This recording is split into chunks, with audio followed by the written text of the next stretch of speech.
Praise the lord. ప్రభు అయిన యేసుక్రీస్తు నామములో మీ అందరికీ హృదయపూర్వకమైన వందనాలు. ప్రభు ఈ దినమంతయు విశేషమైన కృపచేత, దీవెన చేత, సమృద్ధి చేత, సంతోషం చేత ప్రభు మిమ్మల్ని నడిపించునుగాక. ఆమేన్.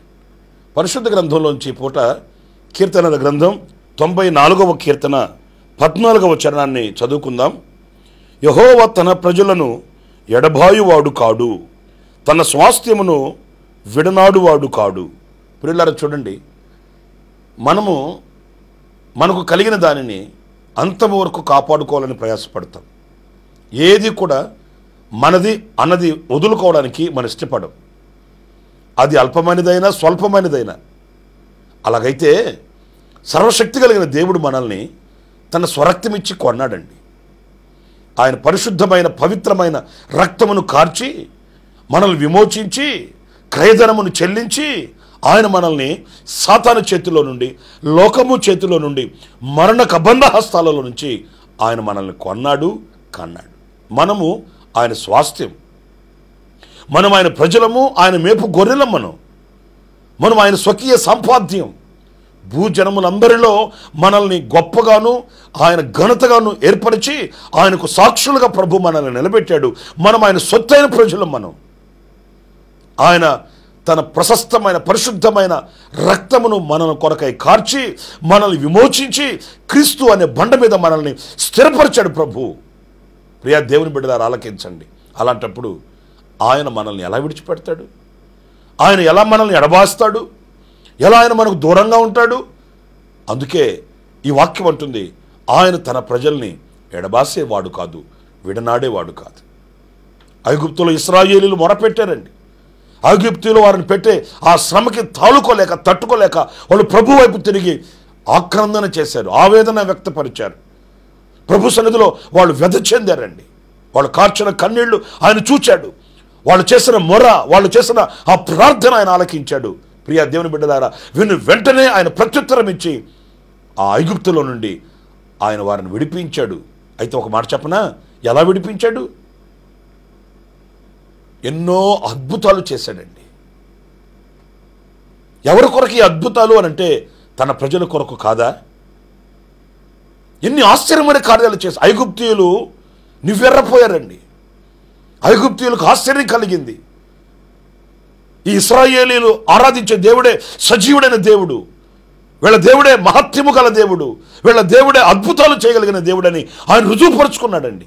ఈ అద్భుతాలన్నీ ఆయన ఘనతను చాటి చెప్పుకోవడానికి కాదు, ఆయన మహత్యాన్ని తెలియపరచుకోవడానికి కాదు.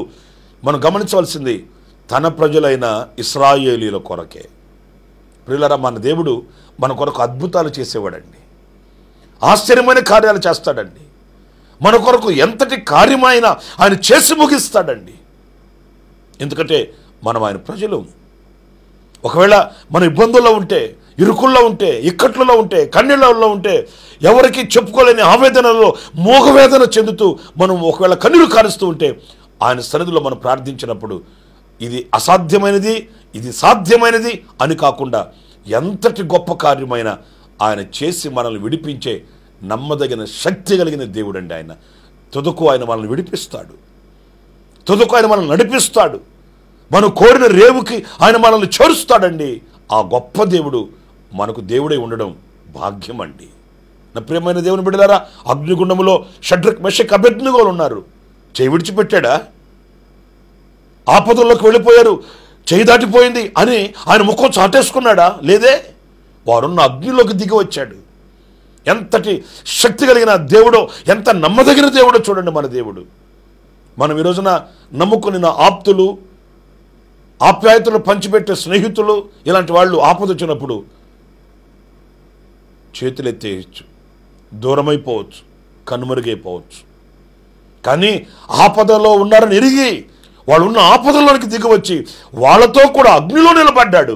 ఎందుకంటే అగ్ని వాసన వారికి తగలకుండా, అగ్ని వాసన వారికి తగలకుండా, ఒక్క వెంట్రుకైనను కాలిపోకుండా వారితో కూడా ఆయన నిలిచాడండి. ఆయన తన ప్రజలను విడిచిపెడతాడా ఏంటి? అగ్ని లాంటి శోధనలు మనకు కలగవచ్చు, అగ్ని లాంటి ఇబ్బందులు మన ఎదుట నిలబడవచ్చు, అగ్ని లాంటి శత్రువులు మన మీద దుమ్మెత్తవచ్చు, కాలెత్తవచ్చు. కానీ వాటి యొక్క తంతనాలు మంతనాల్ని పటాపంచలు చేసే దేవుడు మన పక్షాన్ని నిలిచి ఉంటాడు. మనల్ని అనాథులుగా విడిచేవాడు కాదండి. అగ్నిని చూసి మనం భయపడవలసిన అవసరం లేదు. శోధనలు చూసి మనం భయపడవలసిన అవసరం లేదు. లోకము కన్నెర్ర చేసి వికృత రూపము ధరించి ఒకవేళ కన్నెర్ర చేసిన కసాయి లోకం మన మీద కత్తెత్త వచ్చేమో, కానీ కరుణామయుడు మన ప్రక్కన ఉన్నంత వరకు మనం చెల్లించవలసిన అవసరం లేదు. మనం ఆయన ప్రజలు గనుక నా ప్రియ దేవుని బిడ్డలారా, ఇలాగ మన పితరుల జీవితాల్లో మనం చూస్తే ఆయన తన ప్రజలు విడిచిపెట్టిన వాడు కాదు. వారిని ఆవరించి, ఆదరించి, ఉద్ధరించి, కనికరించి, ఎత్తుకొని, హత్తుకొని, ముద్దాడి ఆయన భుజముల మీద మోసుకొని వచ్చాడు. వారికి దేవుడే నిలిచాడు. ఆ దేవుడే మన దేవుడు. ధైర్యంతో ముందుకు సాగుదాం. కృతజ్ఞతతో ప్రభుని స్తుతిద్దాం. ప్రార్థన. జీవాధిపతి, మీకు వందనాలు. మీరు మమ్మల్ని విడిచిపెట్టే దేవుడవు కాదు, మమ్మల్ని ఎడబాసే దేవుడవు కాదు. మీరు మా ముందు ఉన్నారు, మా వెనుక ఉన్నారు, నలుదిక్కులా మమ్మల్ని ఆవరించి ఉన్నారు. అందుకు నీకు స్తోత్రం. అంతము వరకు మా చేయి పట్టి నడిపించి మహిమ, ఘనత, ప్రభావం మీరు పొందుకోమని యేసు నామములో ప్రార్థిస్తున్నాను తండ్రి. ఆమెన్. ప్రభు మిమ్మల్ని దీవించునుగాక. ఆమెన్.